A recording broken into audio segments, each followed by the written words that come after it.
Sore itu, udara di pasar tradisional terasa pengap, bau kambing rebus, bawang goreng, dan asap dapur bercampur jadi satu.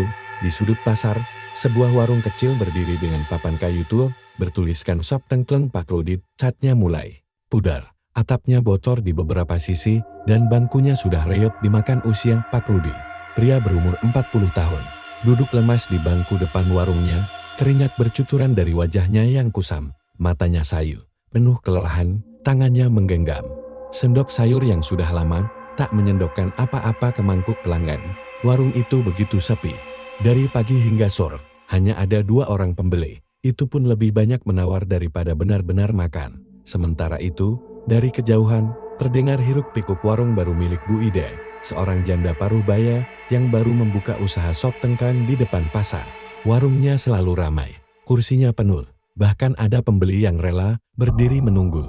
Suara tawa pelanggan Bu Ida terdengar jelas ke telinga Pak Rudi. Hatinya panas, sesekali ia melirik dengan tatapan penuh iri. Kenapa warung dia bisa seramai itu, padahal aku sudah lama berjualan di sini. Gumannya liril, nadanya getir. Dari dapur, istrinya, Bu Rini, keluar sambil membawa nampan berisi panci kecil. Wajahnya lelah, rambutnya berantakan. Pak, kita harus sabar, rezeki orang itu sudah ada yang ngatur.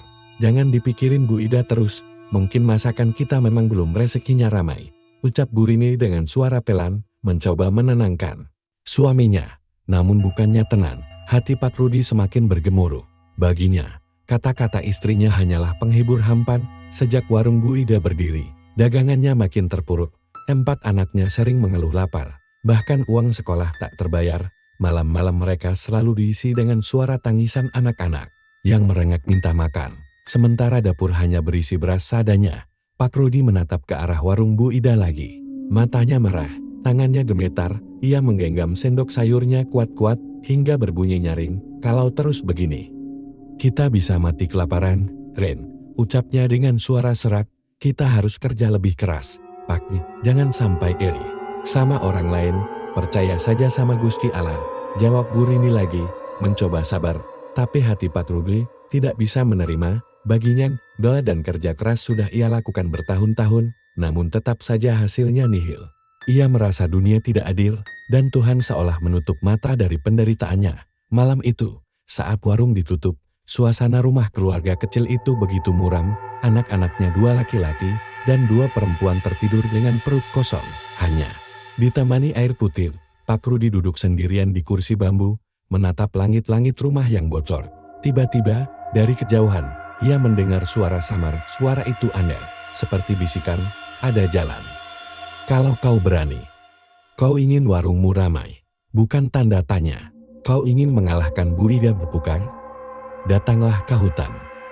Bapak Rudi tersentak, ia menoleh ke kanan dan kiri, tapi tak ada siapapun, hanya kesunyian malam, suara jangkrik, dan lolongan anjing dari jauh.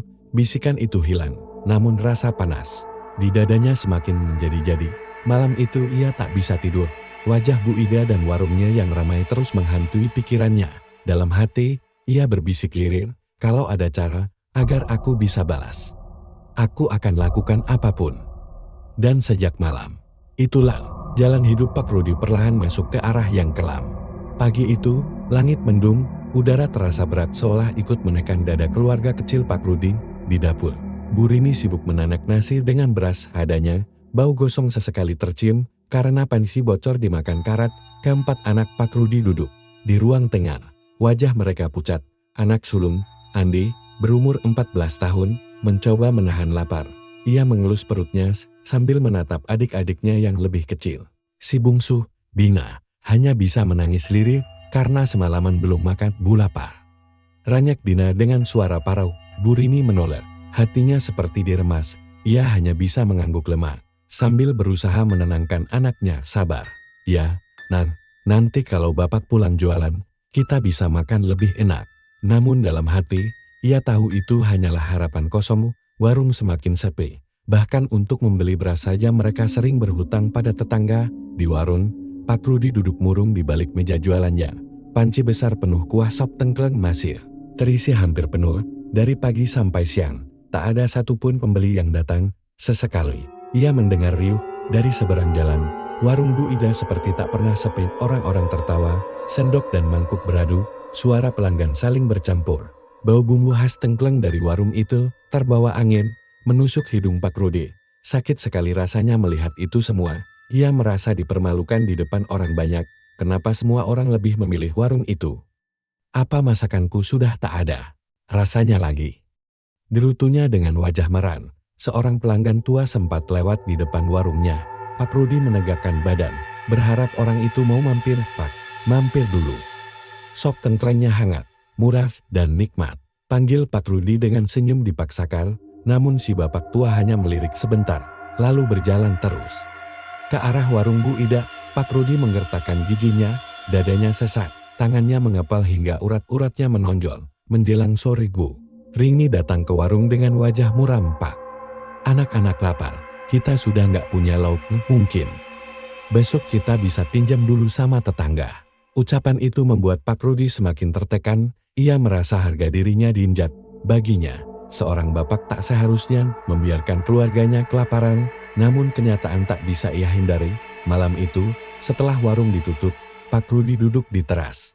Rokok murahan di tangannya hanya terbakar separuh, sisanya padam tertiup angin. Matanya kosong menatap kegelapan, bisikan itu kembali terdengar, kau ingin warungmu ramai.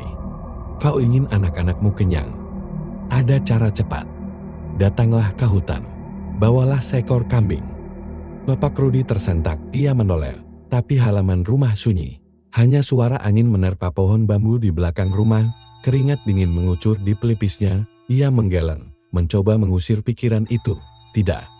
Aku hanya lelah, mungkin cuma bayangan pikiranku sendiri, bisiknya, menenangkan diri. Namun, saat ia melangkah masuk ke dalam rumah, matanya mendadak terpaku pada sesuatu di ruang tengah. Dina, anak bungsunya, berdiri menatapnya. Wajah pucatnya terlihat samar diterangi lampu minyak. Matanya sembab karena menangis seharian. Dengan suara lirih, ia berkata, Pak, kalau ada kambing, kita bisa makan enak, ya. Kalimat itu menghantam hati Pak Rudi seperti petir. Ia terdiam. Dadanya sesat. Pikirannya semakin kacau. Kata-kata anak kecil itu seolah menyatu dengan bisikan gaib yang tadi ia dengar. Malam itu, Pak Rudi tidak bisa tidur. Ia terus memikirkan satu hal. Hutan. Pasar tradisional pagi itu ramai seperti biasa. Pedagang sayur, buah, dan daging saling teriak menawarkan dagangan. Bau amis darah kambing bercampur dengan aroma bumbu dapur menusuk hidung. Di tengah hiruk pikuk itu, warung sop tengkleng Pak Rudi tetap sepi. Hanya berdiri lesu dengan pintu kayu setengah terbuka. Pak Rudi duduk di kursi panjang, wajahnya kusut, mata merah, karena semalaman tak tidur.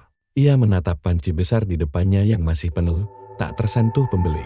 Saat ia hendak bangkit, tiba-tiba seorang pria tua berdiri di depan warung, wajahnya pucat, keriputnya dalam, sorot matanya tajam, pakaiannya lusuh seperti orang gila.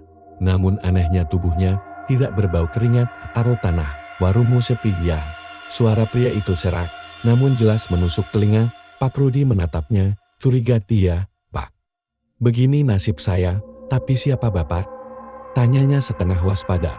Pria itu tidak menjawab langsung. Ia hanya tersenyum samar, memperlihatkan gigi kuning. Keropos, lalu perlahan ia mendekat, menepuk bahu Pak Rudi dengan tangan dingin. Kalau kau ingin warungmu ramai lagi, ada cara cepat. Pak Rudi tercekat. Kata-kata itu seperti menyambar tepat di telinganya. Cara cepat. Maksudnya, gimana Pak? Pria tua itu menunduk, seolah menyembunyikan senyum liciknya. Bukan dengan kerja keras, bukan dengan doa. Semua itu sudah kau lakukan kan? Tapi lihat hasilnya. Warungmu hampir mati. Anak-anakmu lapar, kau butuh jalan pintas. Hati Pak Rudi bergetar. Ucapan itu benar-benar mewakili isi hatinya. Terus, jalannya bagaimana? Tanyanya lirih. Pria itu mendekatkan mulut ke telinganya. Suaranya pelan, namun seperti berdengung langsung ke dalam kepala. Pergi ke hutan di Jawa Tengah. Bawa seekor kambing. Di sana ada tempatnya. Potong kambing itu, darahnya untuk persembahan. Setelah itu, rezekimu mengalir deras. Warungmu penuh pembeli. Bahkan, Bu Ida akan kalah telak. Pak Rudi terdiam. Tubuhnya merinding.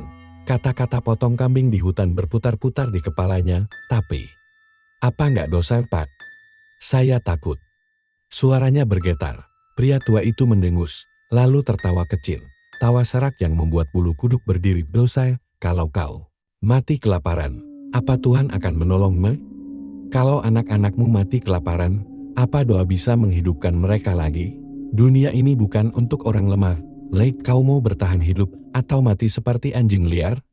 Kalimat itu menusuk hati Pak Rudi dalam-dalam. Ia terdiam lama, menatap tanah dengan wajah bingung. Saat ia hendak bertanya lagi, tiba-tiba pria tua itu sudah hilang, benar-benar menghilang, seakan ditelan udara. Padahal baru beberapa detik, lalu ia berdiri di depan warung.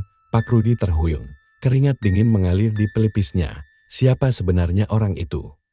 Manusia atau bukan? Gumamnya. Ketakutan malamnya. Setelah pulang ke rumah, Pak Rudi mencoba melupakan kejadian aneh itu. Tapi saat ia memejamkan mata, mimpi buruk menghantamnya. Dalam mimpinya, ia berada di sebuah hutan gelap. Di tengah hutan, ada batu besar berlumuran darah segar. Seekor kambing hitam terikat di sana, mengembik keras. Saat ia mendekat, wajah kambing itu perlahan berubah menjadi wajah Dina, anak bungsunya. Pak, jangan potong aku. Suara itu lirih, memelas, membuat jantung Pak Rudi hampir meledak. Tiba-tiba, dari balik pepohonan, sosok hitam besar muncul, matanya merah menyala. Suaranya berat, bergema ke seluruh hutan, potong kambingmu, Rudi. Darahnya untukku. Kalau kau taat, aku beri kau kekayaan. Kalau kau ingkar, keluargamu akan mati kelaparan satu persatu.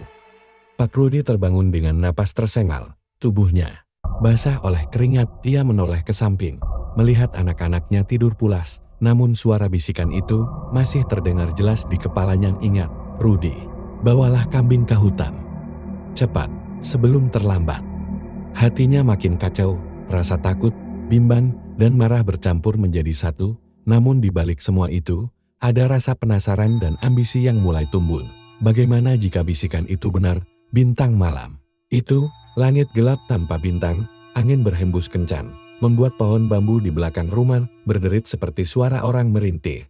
Pak Rudi duduk di tepi ranjang, matanya merah, wajahnya pucat. Ia sudah berhari-hari gelisah sejak mimpi itu. Bisikan gaib yang terus mengganggu pikirannya kini semakin jelas. Bawa kambing ke hutan. Potong di sana. Darahnya untukku. Hatinya berperang. Sebagian merasa takut, sebagian lagi merasa terdesak. Wajah anak-anaknya yang kelaparan, renyekan Dina si bungsu, dan tawa Bu Ida yang sukses di pasar terus menghantui pikirannya. Akhirnya, malam itu ia mengambil keputusan, aku harus lakukan ini. Kalau tidak, kita semua mati kelaparan.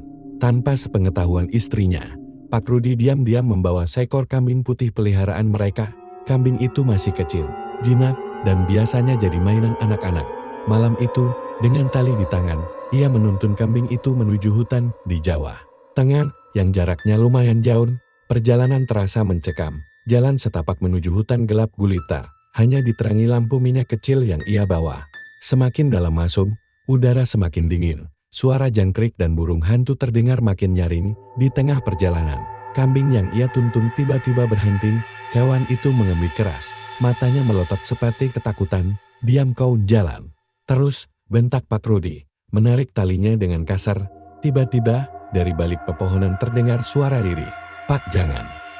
Pak Rudi kaget, ia menoleh cepat, tapi tak ada siapapun di sana. Suara itu samar, tapi jelas sekali seperti suara Dina, anak bungsunya. Kakinya gemetar, tapi ia memaksa melanjutkan langkah, seolah-olah telinganya dibutakan oleh niat yang sudah bulat.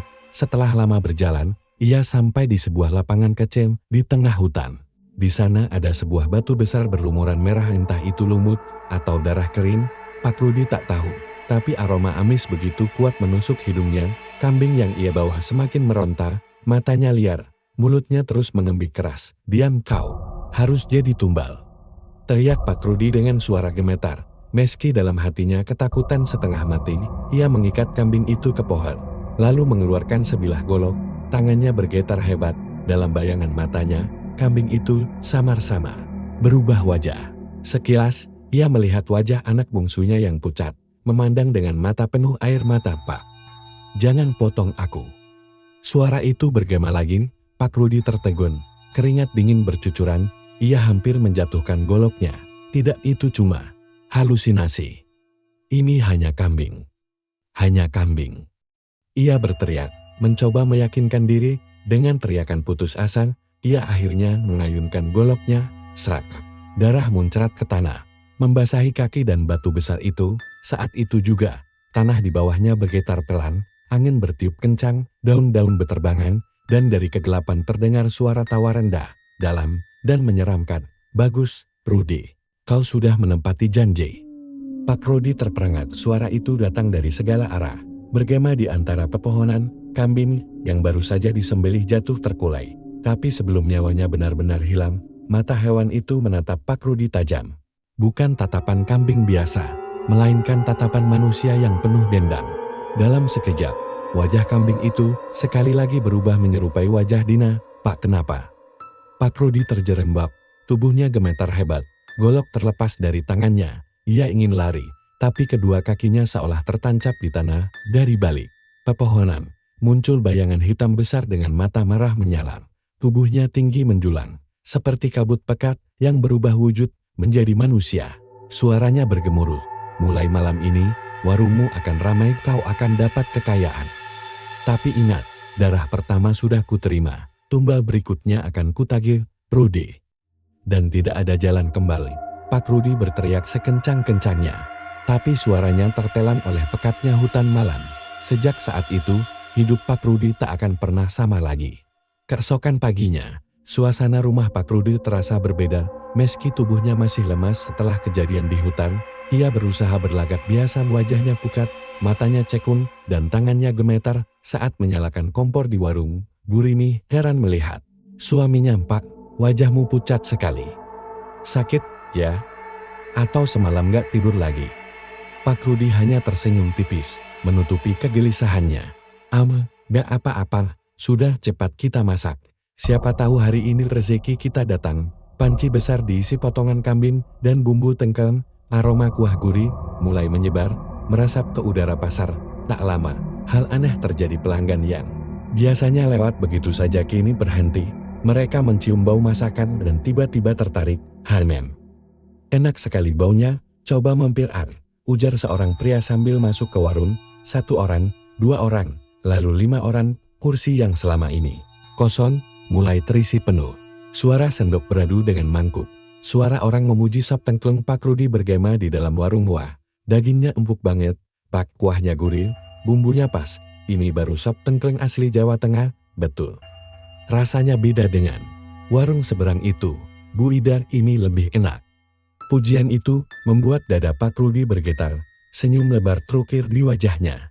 Ia melirik Bu Rini yang masih terheran-heran, tak percaya dengan keramaian mendadak ini. Di sudut pasar, Bu Ida memperhatikan dengan tatapan tak percaya. Warungnya yang biasanya penuh kini justru sepi. Pelanggannya satu persatu pindah ke warung Pak Rudy. Wajahnya muram, namun Pak Rudy justru merasa puas. "Lihatlah, akhirnya keberuntungan ada di pihakku," batinnya. Namun di balik kesuksesan itu, mulai muncul keganjilan. Siang itu, saat sedang mengaduk panci, Pak Rudy menatap ke dalam kuah mendidih. Sekilas ia melihat sesuatu potongan daging di dalam panci, seolah bukan kambing, melainkan potongan tangan kecil dengan jari mungil. Ia terperanjat, keringat dingin membasahi punggungnya. Berkedip sekali, daging itu kembali normal. "Hanya potongan kambing biasa, aku lelah. Pasti mataku salah lihat," bisiknya, menenangkan diri. Malamnya, setelah warung tutup, keluarga kecil itu makan dengan lahap. Anak-anaknya tersenyum. Perut mereka akhirnya kenyang. Namun suasana hangat itu tiba-tiba hancur ketika Bu Rini menyadari sesuatu. "Pak, kamu lihat Dina?" tanyanya. Pak Rudy tersentak. Ia menoleh ke sekeliling. 3 anaknya sedang duduk menikmati makan malam. Tapi si bungsu, Dina, tidak ada. "Bukannya tadi main di dapur?" ucap Andi, anak sulung, dengan mulut penuh nasi. Pak Rudy langsung berdiri. Jantungnya berdetak kencang. Ia berlari ke dapur, tapi dapur kosong. Tidak ada siapapun. "Dina, Dina!" teriak Bu Rini panik. Malam itu, mereka mencari ke seluruh rumah, ke jalan, bahkan ke kebun belakang, tapi Dina tidak ditemukan. Hanya suara kambing samar-samar terdengar dari arah pohon bambu di belakang rumah. Pak Rudy berdiri kaku, tubuhnya gemetar. Bisikan itu kembali muncul di kepalanya. "Darah pertama sudah kau berikan. Jangan menyesal, Rudy." Ia tahu, dalam hatinya bahwa Dina tidak hilang begitu saja. Keesokan harinya, warung kembali ramai, lebih ramai daripada sebelumnya.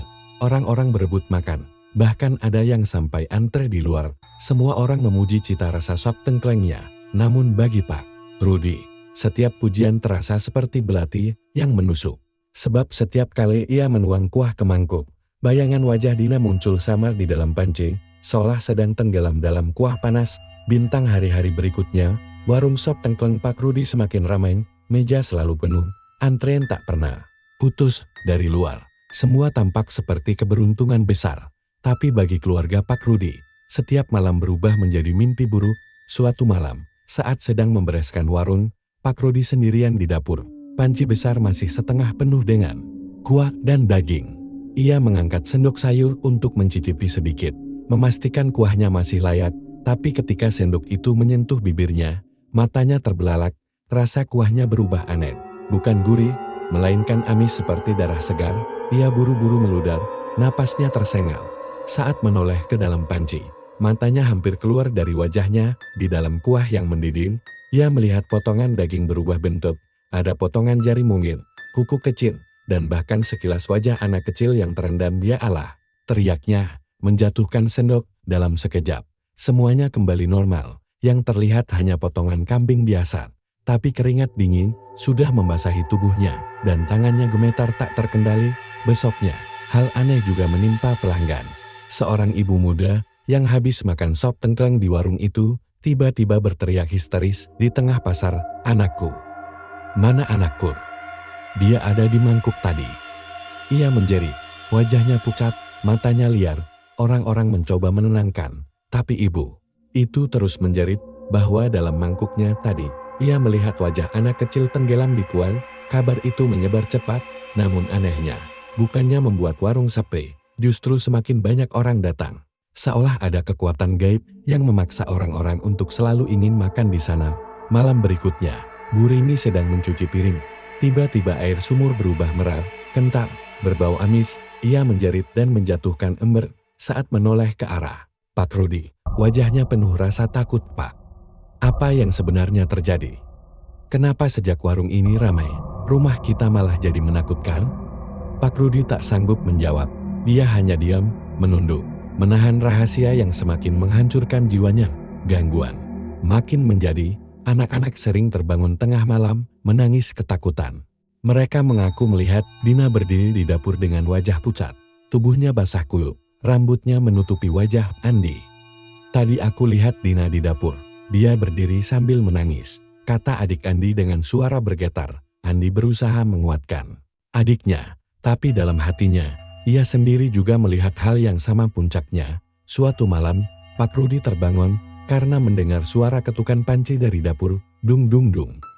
Terdengar pelan tapi teratur. Dengan langkah gemetar, ia mendekati dapur. Lampu minyak redup, bayangan berayun di dinding. Panci besar yang biasanya untuk memasak tengkleng bergoyang sendiri. Penutupnya bergetar. Saat ia membuka tutup panci itu, matanya langsung membesar. Di dalamnya ada kepala Dina. Matanya melotot, mulutnya setengah terbuka, rambutnya terendam kuah merah. Kepala itu perlahan berputar, menatap langsung ke arah Pak Rudi. "Pak, kenapa Bapak potong aku?" Pak Rudi menjerit histeris, jatuh terduduk, golok di tangannya terlepas. Suara tawa serak bergema di seluruh dapur, seperti tawa dari dalam bumi. Sejak malam itu, warung Pak Rudi bukan lagi tempat makan biasa. Setiap mangkuk sop tengkleng yang disajikan, selalu ada rasa darat dan bayangan anak kecil yang muncul di mata orang tertentu. Tapi anehnya, orang-orang tetap datang, tetap makan. Seolah ada yang memaksa mereka. Pak Rudi hanya bisa duduk di sudut warung, wajahnya pucat, jantungnya berdebar kencang. Ia tahu, bayaran dari pesugihan sudah mulai ditagih. Hari-hari setelah teror itu, suasana rumah Pak Rudi semakin mencekam. Dari luar, orang-orang hanya melihat warungnya makin laris, uang mengalir deras, dan Pak Rudi tampak sukses. Tapi di balik pintu rumah yang tertutup, bencana besar mulai menghantui keluarganya. Anak pertama, Andi, mulai jatuh sakit. Tubuhnya kurus, kulitnya pucat kekuningan, matanya cekung. Setiap malam ia menggigil dan meracau. Kadang-kadang ia berteriak ketakutan, menunjuk ke sudut kamar. "Bublu, Dina berdiri di sana. Dia marah sama aku.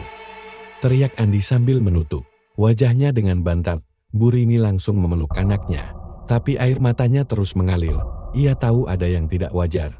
Lalu giliran anak kedua, Rara. Tubuhnya sehat-sehat saja, tapi setiap malam ia mendengar bisikan di telinganya. Giliranmu. Sebentar lagi giliranmu. Rara menangis keras, berlari ke kamar orang tuanya, sambil menjerit ketakutan. Suasana rumah makin kelam, bau anyir darah samar-samar selalu tercium dari dapur meski panci dan lantai sudah dibersihkan. Berkali-kali, malam-malam mereka dipenuhi suara ketukan panci, suara kambing mengembing, dan tangisan anak kecil. Bu Rini akhirnya tidak tahan lagi. Ia menatap suaminya dengan wajah penuh kemarahan dan air mata. Pak, katakan jujur. Apa yang sudah kau lakukan? Kenapa sejak Dina hilang, rumah ini berubah jadi neraka? Pak Rudi terdiam lama, tangannya gemetar, wajahnya pucat. Akhirnya ia mengaku dengan suara bergetar, Aku melakukan ritual di hutan. Aku hanya ingin warung kita ramai. Aku hanya ingin kita keluar dari kemiskinan. Bu Rini menjerit histeris, ASTEJHFIRUL. Jadi benar Dina. Dina korban dari ritualmu. Itu, Pak Rudi terisak, menutup wajahnya dengan kedua tangan. Ia ingin menyangkal, tapi kenyataan terlalu jelas. Sejak malam ia menyembelih kambing itu, Dina menghilang. Dan sekarang teror demi teror menuntut bayaran. Malam itu, gangguan makin parah. Saat Pak Rudi sedang mengaduk panci besar di dapur, tiba-tiba, kuah panas itu bergolak sendiri. Seperti ada sesuatu yang bergerak di dalamnya. Tiba-tiba, dari dasar panci, muncul tangan kecil mencuat ke atas, mencoba meraih keluar. Air kuah meluap, menetes ke lantai. Suara tangisan lirih terdengar jelas, Pak panas. Sakit, Pak. Pak Rudi terhuyung, hampir pingsan. Ia jatuh terduduk, menatap panci itu dengan wajah ngeri. Dalam sekejap, kuah kembali normal. Tidak ada tangan, tidak ada suara, tapi aroma amis semakin menusuk. Sementara itu, anak-anaknya semakin menderita. Rara ditemukan pingsan di kamar dengan tubuh membiru, seolah dicekik sesuatu. Anak ketiga, Bayu, sering mengigau. Mulutnya berulang kali menyebut satu nama, Dina. Dina. Bu Rini tak kuasa lagi. Ia menangis setiap malam, meratapi anak-anaknya. Dia Allah. Apa salah anak-anak ini sampai harus menanggung dosa ayahnya? Pak Rudi mulai putus asa. Ia mencoba berdoa, membaca ayat-ayat Al-Quran, tapi setiap kali ia membuka mushaf, huruf-hurufnya seolah menari-nari dan berubah menjadi noda hitam. Suara tawa serak selalu terdengar, mengejeknya. Terlambat, Rudi. Kau sudah menandatangani perjanjian dengan darah. Sekarang bayaranmu harus lunas. Puncaknya terjadi pada malam Jumat. Hujan deras mengguyur, petir menyambar-nyambar. Saat keluarga itu berkumpul di ruang tengah, lampu minyak tiba-tiba padam. Rumah menjadi gelap gulita. Dari arah dapur, terdengar suara panci besar berguncang keras. Lalu, dari dalam gelap, muncul suara tangisan Dina. Pak Ibu, kenapa biarin aku mati di hutan? Aku kedinginan, aku sakit. Suara itu membuat semua orang membeku. Anak-anak yang tersisa menjerit ketakutan. Bu Rini menutup telinga sambil menangis. Pak Rudi berteriak panik, cukup. Jangan ganggu kami lagi. Namun, suara tawa bergema dari seluruh penjuru rumah. Bayangan hitam merayap di dinding, mengelilingi mereka. Sejak malam itu, Pak Rudi tahu. Balasan dari pesugihan sudah benar-benar dimulai dan ia tidak punya jalan keluar. Malam Jumat itu hanyalah awal dari malapetaka besar. Setelah suara tangisan Dina terdengar, bencana mulai menghantam keluarga Pak Rudi satu persatu. Keesokan harinya, tubuh Andi, anak sulung, ditemukan kaku di kamarnya. Matanya melotot, mulutnya menganga, dan di lehernya ada bekas luka cekikan seperti dicakar kuku panjang. Kasurnya basah oleh cairan merah kehitaman yang berbau amis. Pak Rudi berusaha menutupi kejadian itu dari tetangga. Ia mengatakan Andi sakit keras, lalu meninggal mendadak. Namun Bu Rini tahu, itu bukan sakit biasa. Ia menangis merong, meratapi tubuh anaknya. Kau sudah bunuh mereka semua, Rudi. Kau sudah serahkan anak-anakmu pada setan itu. Pak Rudi tak bisa menjawab. Ia hanya terduduk, wajahnya penuh ketakutan. Belum habis masa berkabung, musibah lain menimpa Rara, anak kedua. Mulai berubah anyar. Ia sering berdiri diam di depan panci tenggelam di warung, menatap kuah panas yang mendidih, lalu tersenyum sendiri. Kadang ia memasukkan tangannya ke dalam kuah mendidih, tapi tidak sedikit pun terbakar. Suatu malam, Rara ditemukan menggelepar di lantai dapur, mulutnya berbuih, dan dari perutnya terdengar suara kambing mengembik keras. Tubuhnya kaku, lalu mati. Dengan mata terbuka lebar, suasana rumah makin mencekam. Bau busuk makin sering tercium. Suara tangisan anak kecil terdengar hampir setiap malam. Anak ketiga, Bayu, tidak luput dari teror. Ia sering berjalan tidur menuju pekarangan belakang rumah. Burini yang mengikuti dari belakang pernah melihat Bayu berjongkok sambil menatap tanah. Dari mulutnya keluar suara yang bukan miliknya, serak, berat, dan menyeramkan. Giliranmu sebentar lagi, Rudi. Kau akan kehilangan semua anakmu. Tubuh Burini langsung gemetar. Ia berlari menarik Bayu masuk ke rumah. Namun keesokan paginya, Bayu ditemukan tergantung di dapur dengan lidah terjulur dan matanya membiru. Kini tersisa anak bungsu mereka, Siti, yang baru berusia 6 tahun. Gadis kecil itu tidak tahu apa-apa, hanya bisa menangis ketakutan setiap malam. Ia sering berkata bahwa Dina selalu datang menemuinya di mimpi, menggandeng tangannya dan berkata, "Ayo ikut aku, Siti, aku kedinginan sendirian." Pak Rudi dan Burini tidak bisa tidur. Mereka terus berjaga, berusaha melindungi anak terakhir mereka. Namun teror tidak mengenal lelah. Malam itu, suara kambing terdengar lagi dari halaman, mbek-medek. Suara itu semakin dekat, seakan-akan ada kambing berjalan mengitari rumah. Tiba-tiba, pintu kamar Siti terbuka dengan sendirinya. Dari kegelapan, terlihat sosok Dina berdiri di ambang pintu, tubuhnya pucat, penuh luka, matanya hitam kosong. Ia mengulurkan tangan pada adiknya. "Ayo ikut aku. Jangan takut." Siti yang polos berjalan mendekat, tapi Burini menjerit histeris sambil memeluk anaknya. Pak Rudi mencoba melawan, berlari ke arah sosok Dina. Tapi begitu ia mendekat, sosok itu berubah menjadi kambing hitam raksasa, matanya merah menyala, tanduknya menjulang tinggi. Makhluk itu menubruk Pak Rudi hingga ia terpental menabrak dinding. Darah keluar dari mulutnya. Dalam kekacauan itu, Siti tiba-tiba lenyap. Entah bagaimana, anak kecil itu hilang begitu saja dari pelukan ibunya. Hanya terdengar suara tangisnya menjauh ke arah dapur, lalu hilang digantikan suara rebusan panci yang mendidih lebih keras dari biasanya. Kini, Pak Rode dan Burini hanya tersisa berdua. Semua anak mereka sudah diambil satu persatu dengan cara mengenaskan. Rumah mereka yang dulu penuh tawa kini berubah menjadi penjara horor yang tak henti-henti. Menyiksa Burini yang sudah kehilangan kewarasan, hanya bisa menangis sepanjang waktu. Rambutnya kusut, matanya kosong, tubuhnya lemah. Ia sering berkata lirih, "Lebih baik aku mati saja. Aku tak sanggup lagi hidup di rumah terkutuk ini." Sementara Pak Rudi, meski hatinya hancur, ia sadar satu hal, ia belum bayar lunas harga perjanjian pesugihan itu, dan ia tahu giliran berikutnya adalah dirinya dan istrinya. Malam itu hujan turun deras, petir menyambar-nyambar, dan angin berhembus kencang seolah-olah alam ikut murka pada keluarga Pak Rudi.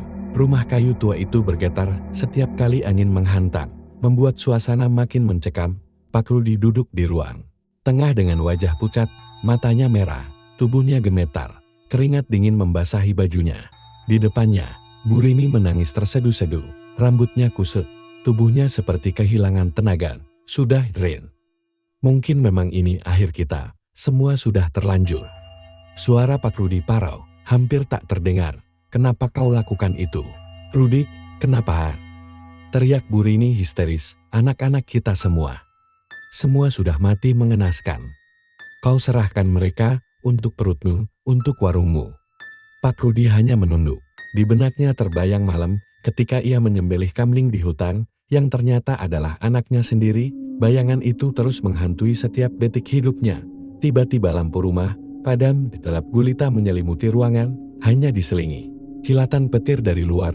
Dari arah dapur, terdengar suara panci tengkleng mendidih, bluk-bluk-bluk. Padahal tak ada api yang menyala. Bersamaan dengan itu, suara-suara aneh mulai memenuhi rumah, tangisan anak-anak, tawa melengking, dan suara kambing mengembik bersahut-sahutan. "Brek ayah-ayah. Kenapa kau bunuh aku? Kami lapar ya. Ikutlah bersama kami." Burini menjerit, menutup telinganya sambil menangis ketakutan. Pak Rudi berusaha berdiri, tapi kakinya terasa berat seolah ada yang menahannya. Dari kegelapan, sosok-sosok mulai bermunculan. Pertama, Dina, dengan tubuh penuh darah dan mata hitam kosong, merangkak keluar dari kamar. Lalu Andi, tubuhnya kaku. Dengan leher terpelintir, Rara berjalan dengan perut terburai. Darah menetes ke lantai, Bayu muncul dengan lidah terjulur, seolah masih tergantung. Siti yang mungil muncul terakhir, membawa boneka lusuh, menatap orang tuanya tanpa ekspresi. Kami sudah di sini, ya ibu. Ayo ikut bersama kami. Suara mereka bergema bersamaan. Pak Rudi berteriak sekuat tenaga, ampun, ampunilah. Aku, jangan ambil aku. Namun makhluk hitam besar dengan tanduk panjang muncul di tengah mereka. Sosok kambing raksasa yang dulu menuntut tumbal kini berdiri menjulang, matanya merah menyala, napasnya panas, dan suaranya bergema memenuhi rumah. Janjimu belum lunas, Rudie. Giliranmu dan istrimu sudah tiba. Tiba-tiba tubuh Pak Rudi terangkat ke udara tanpa disentuh. Ia melayang, lalu tubuhnya dihantamkan ke tembok berkali-kali hingga tulangnya patah, darah memercik kemana-mana. Jeritanya menggema, sampai akhirnya tubuhnya dilempar ke panci besar tengkleng di dapur. Suara daging yang meleleh terdengar, bercampur bau anyir yang mengerikan. Bu Rini menjerit sekeras-kerasnya melihat suaminya dimasak hidup-hidup. Ia mencoba kabur keluar rumah, tapi pintu dan jendela terkunci rapat. Tangan-tangan hitam muncul dari dinding, menarik tubuhnya, mencakar wajahnya, merobek kulitnya. Tidak. Lepaskan aku, tolong. Namun jeritannya tenggelam oleh suara tawa. Setan yang menggema, tubuh Bu Rini akhirnya terseret ke arah panci mendidih, tepat di samping suaminya yang sudah hancur tak berbentuk. Ia pun ditenggelamkan ke dalam rebusan darah dan daging itu, hingga rumah penuh dengan bau busuk yang menusuk hidung. Keesokan harinya, tetangga menemukan warung sop tengkon Pak Rudi hangus terbakar tanpa sebab. Tak ada satupun anggota keluarganya yang tersisa. Hanya tersisa penci hitam gosong berisi cairan merah pekat, dengan tulang-tulang yang tak lagi bisa dikenali, apakah itu kambing atau manusia. Sejak saat itu, warung tersebut dibiarkan kosong. Orang-orang bilang setiap malam Jumat masih terdengar suara kambing mengembik dari dalam rumah itu, disusul bau tengkleng yang menyengat bercampur amis darah, dan legenda itu menyebar. Siapapun yang mencoba berjualan tengkleng di daerah itu akan diganggu arwah keluarga Pak Rudi yang mati mengenaskan akibat pesugihan terlarang. Itulah akhir dari keluarga Pak Rudi. Semua habis, semua binasa demi keserakahan dan kesalahan besar yang tak bisa ditebus.